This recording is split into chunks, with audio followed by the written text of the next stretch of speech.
Okay, let's dive into an idea that might just change the way you think about, well, everything. It's called essentialism, and it's from the work of McKeown. The whole point isn't about getting more done, it's about getting the right things done. Does this feel familiar? I mean, that feeling of being constantly in motion, your wheels are spinning, but you're not actually getting anywhere meaningful. You're stretched so thin, you're basically invisible. It's such a common trap, right? And it's built on a fundamental belief that we're here to break down today. Right, so this leads us to the very first idea we have to tackle, confronting this myth that being busy means you're being successful. We've all been taught to equate activity with progress. A full calendar somehow means you're important. But let's be real, a lot of the time, being busy is just being distracted. The truth is, doing less but doing it better is how you actually achieve more. So what's the antidote to this whole mess? Well, it's a concept called essentialism. But to really get it, we first have to be super clear about what it's not. Now, when you hear essentialism, your brain might jump to ancient philosophy. Plato and his ideal forms, or Aristotle's idea that everything has some kind of fixed, unchangeable essence. And look, while that's an interesting thought, it's not the practical philosophy we're exploring today. Not even close. The essentialism we're talking about is a modern strategy for life and work.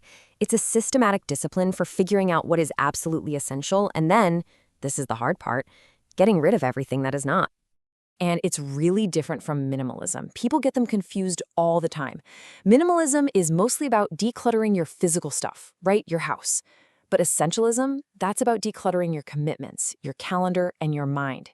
It works from the inside out. So adopting this isn't just about picking up a few new habits. It's a huge shift in your entire mindset. It's about changing that little voice inside your head. I mean, just look at the difference here. It's so stark.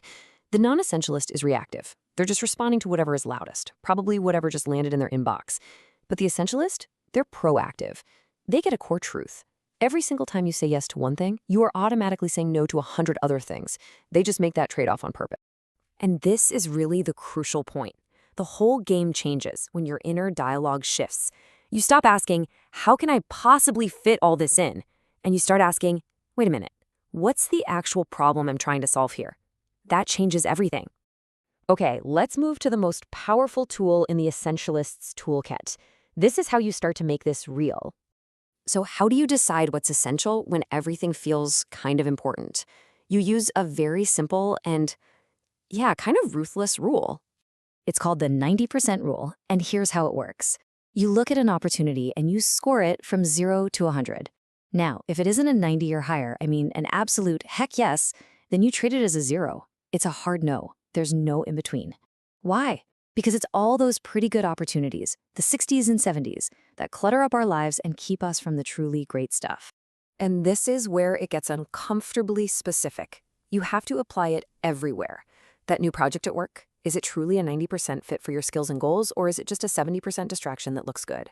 That social invitation you feel obligated to go to, is it a 90% yes for your energy and your values, or is it more like a 50% I should? This is where the real work is. So when you actually start making these tough choices over and over, the result isn't just a clearer schedule, it's a totally different way of operating that actually feels easier. You start to create a system for what McKeown calls effortless execution.